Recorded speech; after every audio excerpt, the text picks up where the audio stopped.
ഞാൻ അപ്പോൾ മേക്ക് ചെയ്യുമ്പോഴാണ് ഈ ഷാജി ഇങ്ങനെ വളർന്നുകൊണ്ടിരുന്നത്. ഷാജി അവിടെ വേണം, ഷാജി ഇവിടെ വേണം, ഷാജി ഇങ്ങനെ പറയണം, മറ്റേ എന്നൊക്കെയുള്ള സാധനങ്ങളൊക്കെ അല്ല. ഇതൊക്കെ ഇങ്ങനെ ഇത് ആ സമയത്ത് സ്ക്രിപ്റ്റിലൊന്നും ഇല്ലാത്തൊരു സാധനം. അങ്ങനെ പല സാധനങ്ങളും നമ്മളിങ്ങനെ ഷാജി ഇങ്ങനെ ശരിക്കും സിനിമയുടെ കൂടെ വളർന്ന അല്ലെങ്കിൽ മേക്ക് ചെയ്യുമ്പോൾ വളർന്നൊരു കഥാപാത്രമായിട്ടാണ് എനിക്ക് ഫീൽ ചെയ്യുന്നത്. ഷാജി ഒരു സമയത്ത് നിഷേധിക്കാൻ തോന്നിയിട്ടുണ്ട്. അത് തീർച്ചയായിട്ടും ഞാൻ വേണം കാരണം നിന്റെ സിനിമയില് അവനോട് ചോദിക്കാൻ അത്ര സ്വാതന്ത്ര്യം. അല്ലെങ്കിൽ ഒരു വേറൊരാളായിരുന്നെങ്കിൽ ഞാൻ ഇല്ലട്ടാ എന്ന് പറഞ്ഞാൽ ഞാൻ ഒഴിഞ്ഞത്. പക്ഷെ ഷാജി അല്ല തരണം ഞാനത് ഒന്നും ഇല്ലല്ലോ എന്നുള്ള രീതിയിലൊക്കെ വരുമ്പോൾ ഇല്ല, അത് സിനിമ ചെയ്യുമ്പോൾ ഇക്ക നോക്കിയോ, അല്ല സിനിമ കഴിഞ്ഞിട്ട് ഇക്ക നോക്കിക്കോ, എന്നിട്ട് ഓരോ എഡിറ്റിംഗ് ഘട്ടത്തിലൊക്കെ എനിക്കിങ്ങനെ മെസ്സേജ് അയക്കും, ഷാജി ഇങ്ങനെ ഭയങ്കര രസമുണ്ട്. അപ്പൊ ഞാൻ എവിടെ ഷാജി അങ്ങനെ ഷാജിക്ക് അങ്ങനെ ഒരുപാട് ചെയ്യാനൊന്നുമില്ല.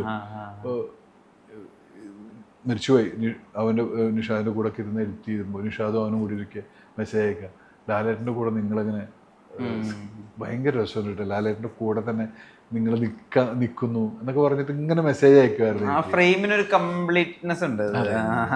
അത് എനിക്കത് തിരിച്ചറിഞ്ഞിട്ടില്ല. അതാണ് അവൻ്റെ മിടുക്ക് എന്ന് പറഞ്ഞത്. ഞാൻ ഇത്ര വലിയ സംഭവം ഉണ്ടാ എന്നൊക്കെ തോന്നിയായിരുന്നു.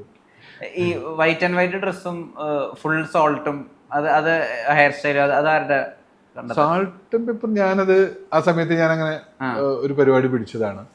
അപ്പോൾ വൈറ്റ് ആൻഡ് വൈറ്റ് ഡ്രസ്സ് അത് തരുണിൻ്റെ അത് അവരുടെ ഡിസൈനിങ് ആണ്. ഇതിൻ്റെ ഏറ്റവും ദിവസം ഞാൻ ഈ കഴിഞ്ഞ ദിവസം ഒരു ഫേസ്ബുക്കിൽ പോസ്റ്റിൽ ഒരു സാധനം കണ്ടു. ലാലേട്ടൻ്റെ കൂടെയുള്ള കൂട്ടുകാരെല്ലാം ഫ്രഷായ ആളുകളായതുകൊണ്ട് ഭയങ്കര സിനിമയ്ക്ക് ഭയങ്കര ഫ്രഷ്നെസ് ഉണ്ടായിരുന്നു എന്ന് പറയുന്നിടത്ത് ഒരാൾ ഒരു കമൻറ്റ് ചെയ്തിട്ടുണ്ടായിരുന്നു. പക്ഷേ അതിൽ ഇർഷാദ് അലിക്ക് ഉണ്ടായിരുന്നു. ഇർഷാദ് അലിക്കയുടെ അതുപോലത്തെ ഒരാള് എല്ലാ ടാക്സി സ്റ്റാൻഡിലും വെള്ളയിട്ട് ഒരു INTUC നേതാവ്. ഇത് ആക്ച്വലി എൻ്റെ അടുത്ത് തരുൺ പറഞ്ഞൊരു വാചകമാണ്. ഇതുപോലൊരാള് എല്ലാ സ്റ്റാൻഡിലും ഉണ്ടാവും, ഒരു INTUC നേതാവ്. ഇത് നമ്മൾ സിനിമയിൽ എവിടെയും പറഞ്ഞിട്ടില്ല, അല്ലെങ്കിൽ ഒരു ഇന്റർവ്യൂവിലോ ഒന്നും പറഞ്ഞിട്ടില്ല. പക്ഷെ ആളുകൾ വായിച്ചെടുത്തു. അതുപോലെ ഒരു INTUC നേതാവ് ഉണ്ടാവും, വെള്ളയിട്ടിട്ടെന്ന് പറയുന്നത്. അപ്പൊ അത്ര മിടുക്കാണ് തരുൺ.